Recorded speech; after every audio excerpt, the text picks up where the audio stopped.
काम है। आप यकीन कर लें, सिर्फ माह मुबारक रमज़ान के शुरू के 5 दिनों में प्रैक्टिस करें कि मैं गुस्सा नहीं करूंगा, और अगर कोई गुस्सा आने वाला मौरिद आ भी जाए तो उसको मैं पी लूंगा। इसकी प्रैक्टिस कर लो, आप प्रैक्टिस कर लो, देखो कितना मुश्किल काम है।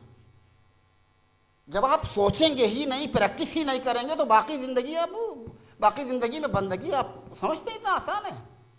बहुत मुश्किल काम है। बहरहाल तो इंसान बंदगी के जरिए से वहां तक पहुंचता है, मगर यह कि खुदावंद मुताल कभी कोई अपने लुत्फ गैबी से जबरदस्ती हमारा हाथ पकड़ के हिदायत करे, वो बात अलग है। कभी कभी वो भी हो जाता है, कभी इंसान की जिंदगी में खुद उसका कोई कमाल नहीं होता है, लेकिन बहरहाल खुदा हाथ पकड़ के जबरदस्ती के कमाल तक पहुंचा देता है। उसकी भी कोई ना कोई वजह होती है, उसकी भी बिला वजह वो भी नहीं है। देखें, बाद लोग बुलंदियों से ऊपर तक जाके गिर गए। कल मैंने इशारा कर दिया, आप ख्याल ना करें कि मसलन आप इबादत करके एक अच्छा मकाम पा लिया और आपके अंदर एक अच्छी हालत पैदा हो गई, यकीन के मंजिल तक पहुंच गए और उसके बाद आगे बढ़ रहे हैं और आपको सुकून सा मिल रहा है और आगे बढ़ रहे हैं। ख्याल ना करें कि मैं हमेशा इसी तरह रहूंगा ना, हमेशा इसका ख्याल रखना होता कि मैं गिर ना जाऊं। जैसे ऊपर से गिरना मुमकिन है, नीचे से ऊपर चढ़ना भी मुमकिन है। यह भी मुमकिन है कि आप चढ़ जाएं अचानक, ये दोनों चीज़ें मुमकिन है। ऊपर से गिरना भी मुमकिन है, नीचे से ऊपर की तरफ चढ़ना भी मुमकिन है। अच्छा देखें, बात में मैं अपनी पर्सनल लाइफ की शेयरिंग नहीं करता हूँ, मेंबर से उमूमन नहीं करता हूँ, लेकिन इस जगह पर एक बात मैं आपकी खिदमत में अर्ज करना चाहता हूँ। वो इसलिए कि बाज़ दोस्तों को शायद उनकी ज़िंदगी की कोई चाबी बन जाए और उनका मसला हल हो जाए। बरादरान गिरामी, बहुत मुश्किल की रियाजत के बाद थोड़ी सी बुलंदी अगर हासिल हो जाए, जरा सी गफलत करोगे ना, वो धड़ाम से नीचे गिर जाता है इंसान। मैं गिरा हूं इसीलिए अर्ज कर रहा हूं, और मुझे पता चलता है कि मैं गिर रहा हूं। जब मुझे गिरना होता है तो मुझे पता चलता है कि मैं गिर रहा हूं। जैसे इंसान किसी ऐसी जगह में बैठ जाए, यहां से वो नीचे की तरफ चला जाता है, उसे पता चलता है कि वो नीचे जा रहा है। बाज लोगों को गिरना पता नहीं चलता है, वो मुसलसल पस्ती की तरफ जा रहे हैं, उनको अंदाजा ही नहीं होता कि हम पस्ती में जा रहे हैं, कुछ पता नहीं चलता बाज लोगों को। बाज को पता चलता है। ये पता चलना भी खुदा का लुत्फ है कि हमें पता चल जाए कि मैं पस्ती की तरफ जा रहा हूं। ये पता चलना भी खुदावंद मुताल का लुत्फ है। अगर पता नहीं चलेगा तो रुकेंगे कैसे? जैसे बुखार कहते हैं खुद कोई बीमारी नहीं होती है, बल्कि बीमारी को इंडिकेट करने वाली चीज होती है। अगर ये बुखार ना हो तो इंसान असल बीमारी से मर जाए। इस बुखार की वजह से वो जाता है तलाश कर, जो पता चलता है उसके अंदर ये बीमारी है, ये इन्फेक्शन हो गया फलां जगह पर, कहीं पर इन्फेक्शन है, उस इन्फेक्शन के नतीजे में बुखार पैदा हो गया है। तो ये बुखार इंडिकेट करने वाली चीज़ है, खुद कोई बीमारी नहीं है। तो ये पस्ती की तरफ जाना भी इंडिकेट कर रहा है आपको कि आप बहुत सुकूत की तरफ जा रहे हैं। तो ये होता है इंसान की जिंदगी में। बहरहाल कोई काम बिला सबब नहीं है, चढ़ने के लिए भी कोई सबब है, उतरने के लिए भी, लेकिन उमूमन चढ़ने के लिए बहुत दर्द सर की जरूरत है। इतना आसान काम नहीं है। बहुत दर्द सर के बाद थोड़ा सा ऊपर इंसान जा सकता है, इतना आसान काम नहीं है। मगर यह कि किसी वली खुदा के साथ आपका हश्र हो जाए, फिर आप आनन फ़ानन कहीं से कहीं पहुंच सकते हैं। एक जुमला, हम ज़ियारत वारिसा में इमाम हुसैन के साथ जिन्होंने जाने दी, कुर्बान हो गए, शहीद हो गए करबला में, उनके बारे में कहते हैं अस्सलामु अलैकुम या औलिया अल्लाह व अविद्दा। औलिया क्या चीज़ है भाई? वली की जमा। तुम पर सलाम हो ए औलियाउल्लाह। ये औलियाउल्लाह आपके ख्याल में कोई गैर मामूली रियाजत की थी इन्होंने? मैं मुतमईन हूं उन्होंने कोई रियाजत नहीं की थी। कूफे में रहने वाले आम से लोग थे, उनमें से एक दो जो है बड़े अच्छे थे, जैसे हबीब इब्न मज़ाहिर, उनकी ज़िंदगी बड़ी पाकीज़ा ज़िंदगी गुजरी पहले से ही। बाकी लोगों के बारे में कोई श्योरिटी नहीं है कि वो उन्होंने रियाजत भी की थी। कोई ख़ास तौर पर मैं मिसाल के तौर पर नाम ले लूँ, होर तो यजीद के फौज का कमांडर है, कमांडर यानी बहुत बड़े पोस्ट का कमांडर। और कमांडरों का मिजाज कैसे होता है?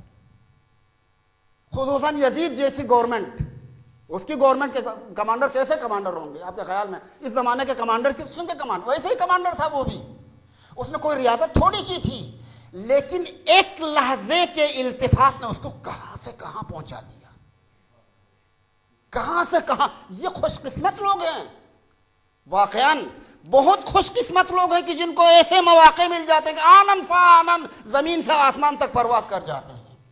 अभी थोड़ी देर से पहले कुछ था, थोड़ी देर के बाद अलैहिस्सलाम बन गया और रुमाल ज़हरा का मुस्तहिक हो गया, उसके सर पे बांधा। क्या शरफ है, सुभान अल्लाह। एक जुमला कहूँ, बहुत बहुत कीमती जुमला होगा। देखिए, इसके दिल में हजरत ज़हरा के लिए कोई ख़ास कीमत थी, हुर के दिल में। वो भी मैं ऐसे ही नहीं कह रहा हूँ, बाकायदा मेरे पास इसके लिए यानी दलील है इसके लिए। हजरत अब्दुल्लाह अल हुसैन का लश्कर जब सफ़र कर रहा था कूफे की तरफ, तो एक मकाम पर इमाम हुसैन अलैहिस्सलाम के साथियों में से किसी साथी ने तकबीर बुलंद के कहा अल्लाहु अकबर। साथियों ने पूछा क्या क्या हुआ, किस लिए अल्लाह अकबर कर? चूँकि सहरा में सफ़र कर रहे थे उस ज़माने का सफ़र। अब देखो, उस नेचर को हम जब तक न जानते हों बाज़ बातें समझ में नहीं आती हैं। आप अपने जहन को उस ज़माने तक ले जाने की कोशिश करो। उस ज़माने में सहरा में सफ़र करते थे, पानी नहीं मिलता था। जहाँ कहीं पानी मिल गया वहाँ पर पड़ाव डालते थे, वरना सहरा ही सहरा है, और पानी मिल जाए तो उसको नेमत समझते थे। तो सहरा में चलते चलते उनको एहसास हुआ कि कोई खजूर की टहनियाँ नज़र आ रही हैं। तो खजूर की टहनियाँ होने का मतलब ये कि पानी है।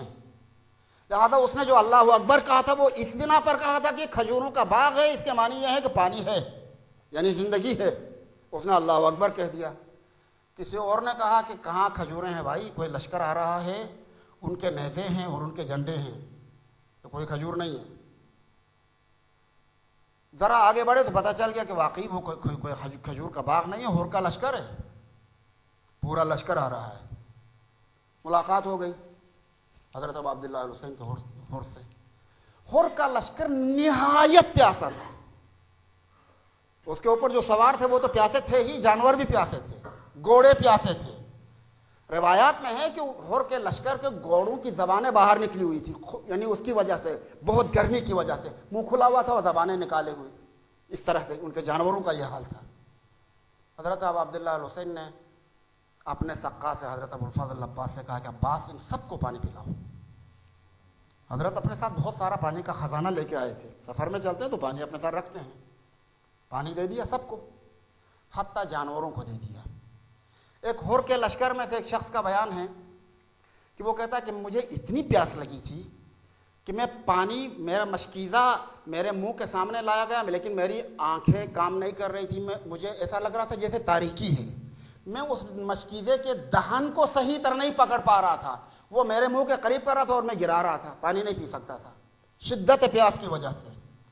कहता है मौला इमाम हुसैन अलैहिस्सलाम खुद घोड़े से ज़मीन पर आए और करीब आकर अपना दस्त मुबारक मेरे मुंह के सामने रखा, कहा बस अब इसके अंदर पानी गिरा दो। कितने करीम इमाम हैं। पानी पिलाया इनको। यह अमल अंजाम पाने के बाद ज़ोहर का वक्त हुआ था। हज़रत ने फरमाया कि अब नमाज का वक्त हुआ है, और आपकी मर्ज़ी, आप अपने लश्कर के लिए इमामत करेंगे या हमारे साथ नमाज़ पढ़ना चाहेंगे? और ने कहा नहीं, आपके होते हुए हम अलग से इमामत कायम नहीं करेंगे, आपके पीछे ही नमाज़ पढ़ेंगे। हज़रत अब अब्दुल्लाह अल हुसैन के पीछे नमाज़ पढ़ ली, और के लश्कर ने भी। नमाज़ पढ़ने के बाद हज़रत ने हुक्म दिया कि रहील, अब चलना चाहिए हमें। चलने के लिए जब हज़रत का लश्कर तैयार हुआ और जाने लगे तो हुर आगे बढ़ा और उसने हज़रत अब अब्दुल्लाह अल हुसैन के घोड़े के लगाम पर हाथ डालकर कहा कि हुसैन, मैं पाबंद हूँ आपको रोकने का, यह मेरी ड्यूटी का हिस्सा है, मैं आपको जाने नहीं दूंगा। इस सख्ती के साथ जब उसने बात की तो हज़रत अब अब्दुल्लाह अल हुसैन ने भी एक सख्ती के साथ जवाब दे दिया।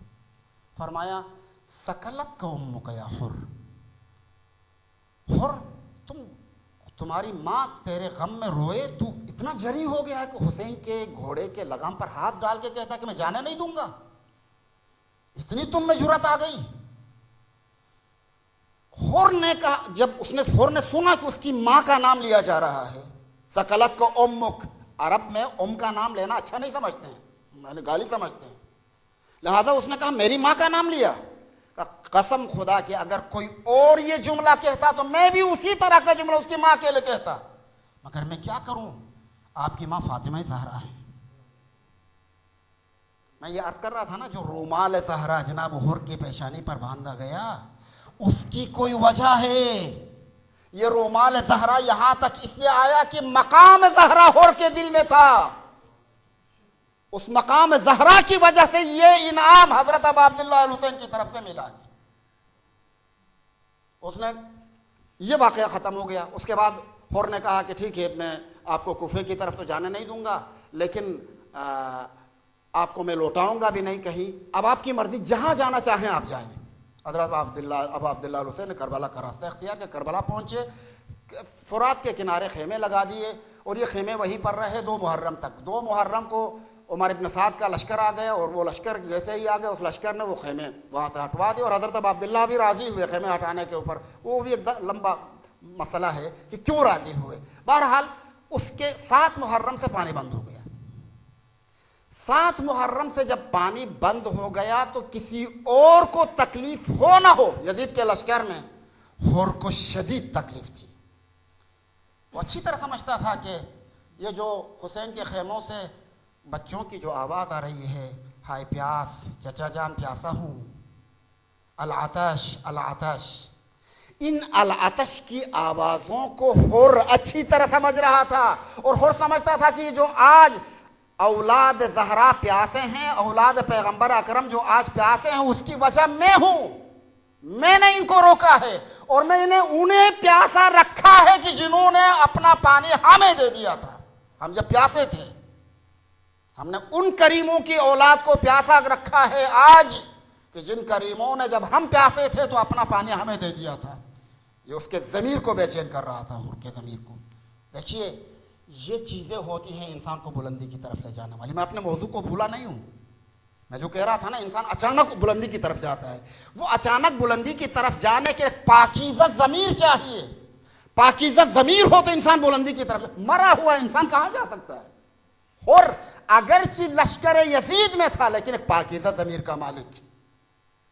लिहाजा बरादरान ग्रामी, ये जुमला मैं वहाँ मोज़म्बिक में भी कह चुका हूँ, अभी भी आपकी खिदमत में अर्ज़ कर रहा हूँ। सिर्फ किसी मकतब का होना काफ़ी नहीं है, शिया होना काफ़ी नहीं है, मुसलमान होना काफ़ी नहीं है, मुझे यकीन है काफ़ी नहीं है। पाकीज़ा ज़मीर होना चाहिए, वो चाहे किसी मकतब का हो। उस पाकीज़ा ज़मीर इंसान को हिदायत मिल जाए तो एकदम से शूट करके आसमान तक जाता है। अगर ज़मीर पाकीज़ा ना हो तो उसे 100 दिन और रात आप कुरान भी तिलावत करें, वो कहीं जाता नहीं है, वहीं पे ज़मीन पे ही रहता है। और उनमें से था पाकीज़ा ज़मीर इंसान। यहाँ तक कि शब आशूर का वक्त आ गया, फैसला हुआ कि कल हजरत इमाम हुसैन के ऊपर हमला किया जाएगा। जब फैसला हुआ तो हुर थर थर कांपने लगा। रिवायात में है ये, हुर कांपने लगा। एक शख्स ने हुर को देखा, तन्हाई में बैठा हुआ है हुर, फुरात के करीब। और उस शख्स का नकल करना है कि मैंने देखा कि हुर के बदन पर राशा था, वो कांप रहे थे। करीब जाकर कहा कि हुर, अगर कोई मुझसे ये पूछता कि इस लश्कर में सबसे बहादुर कमांडर कौन है तो मैं तेरा नाम लेता, कि सबसे बहादुर कमांडर हुर है। ये मैं क्या देख रहा हूं? इतने कलील लश्कर को देख के, हुसैन के इतने छोटा सा लश्कर को देख के आप कांपने लगे हैं? कहा नहीं, ये बात नहीं है, तुमने अभी मुझे समझा नहीं। उसका हाथ पकड़ा और जरा आगे ले जाकर एक टेले के ऊपर, हुसैन के खयाम के करीब टेले के ऊपर ले जाकर कहा, अब सुनो, जरा थोड़ी देर के लिए सुनो। जब उसने कान लगा के सुना तो बच्चों की आवाज आ रही थी, अल आतश, अल आतश, चचा हम प्यासे हैं, बाबा हम प्यासे हैं।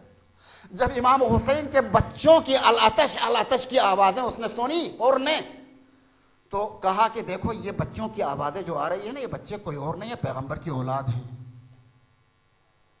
कितनी बदनसीबी है हमारी कि हम तो पेट भर के पानी पिए, दुनिया के सहरा के जानवर जाके पानी पिए, और औलाद पैगंबर के लिए हम पानी बंद कर दें।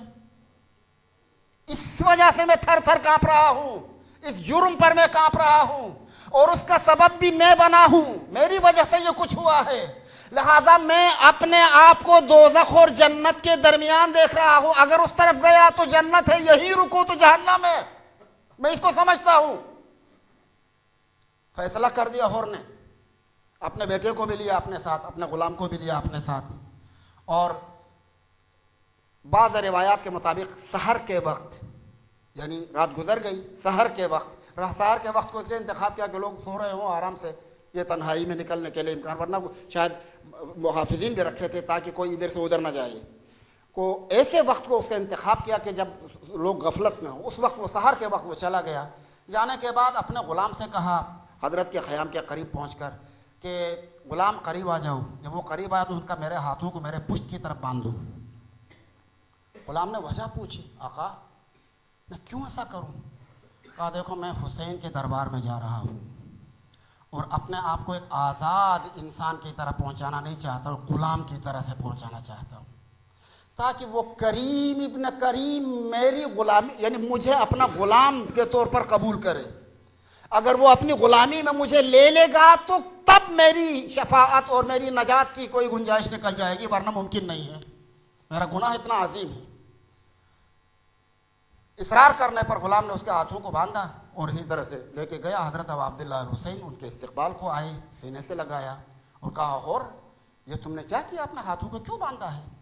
उसके बाद हज़रत ने फरमाया तुम आज़ाद हो, जिस तरह से तुम्हारी माँ ने तुम्हारा नाम हुर रखा है, वाकई तुम आज़ाद हो, दुनिया में भी आखिरत में भी। हुर ने कहा, पूछा था कि मेरे गुनाह माफ़ हो जाएं? कहा माफ़, खुदा ने माफ़ कर दिया आपके गुनाहों को, तुम आज़ाद हो। उसके बाद हुर ने कहा नहीं आका, इस तरह से माफ़ी नहीं होगी। मैंने सुना है कि इंसान का गुनाह जितना अजीम होता है उसी हिसाब से उसका दिल भी शदीद दुखना चाहिए ताकि उसका गुनाह मुआफ़ हो जाए। मैं उस वक्त तौबा कर लूँगा कि जब मेरे बेटे का जनाजा मेरे सामने आएगा, मुकाबला करने के बाद, ये उनके साथ लड़ने के बाद जब शहीद होगा और उसका जनाजा मेरे सामने आएगा तो उस जनाजे पे तौबा कर लूँगा, तब मेरी तौबा कबूल हो जाएगी। इसी तरह से रिवायत में है कि जो इमाम हुसैन की तरफ से लड़ने के लिए जो गए थे उनमें सबसे पहला फर्द जो गया है मैदान में वो हुर का बेटा था। हुर का बेटा गया मैदान में, जिहाद किया और एक वक्त आया कि उसने अपने बाबा को मदद के लिए पुकारा और कहा बाबा मेरी मदद को पहुंच जाइए। हुर बहुत तेजी के साथ दौड़ते हुए अपने बेटे की तरफ पहुंचा, लेकिन जब वहां करीब पहुंचा तो क्या देखता है कि हज़रत अबू अब्दुल्लाह हुसैन उससे पहले हुर के बेटे के सर को अपने गोद में लिए हुए हैं। इसको इस हालत को देखा तो हुर ने फरमाया कि मौला मुझे फिर शर्मिंदा कर दिया, आपने गुलाम के बेटे को के सर को अपने गोद में रखा है। हज़रत अबू अब्दुल्लाह हुसैन ने फरमाया नहीं हुर, तुझे नहीं मालूम, इस्लामी तालीमात के मुताबिक जवान बेटे के लाशे को बाप को नहीं उठाना चाहिए, बूढ़े बाप को जवान बेटे का लाशा नहीं उठाना चाहिए। इसलिए मैं आया हूँ ताकि तुम्हारे बेटे का लाश में उठा लूँ, मगर मैं सलाम अर्ज़ करता हूँ, अस्सलामु अलैका या अबा अब्दुल्लाह। आपने हुर के जवान बेटे का लाशा उठाने के लिए तो खुद तशरीफ़ ले गए और हुर को उठाने न दिया, मगर वो वक्त मुझे याद आता है, मैं तसव्वुर करता हूँ उस वक्त को कि जब हज़रत अली अकबर का जनाजा उठाने के लिए आपके पास ना असहाब थे, ना अंसार थे, ना औलाद कोई नहीं, तो आप खुद गए। वही हज़रत हुर के जवान बेटे को लाशा हुर को उठाने न देने वाले आका, जब आपके अली अकबर के सीने में बर्छी लगी तो उस बर्छी को निकालने के लिए भी कोई और नहीं था, बल्कि आपने अपने दस्ते मुबारक से बर्छी निकाली और अली अकबर के जनाजे को उठाया और उठा के आपकी ज़ईफ़ी का ये आलम था कि कुछ कदम आगे बढ़ते थे फिर रुक जाते थे, फिर कुछ कदम आगे बढ़ते थे फिर रुक जाते थे। एक मकाम पर पहुंचने के बाद आपने कहा है बनी हाशिम के बच्चों आओ अली अकबर के जनाजे को उठाने में हुसैन की मदद कर लो।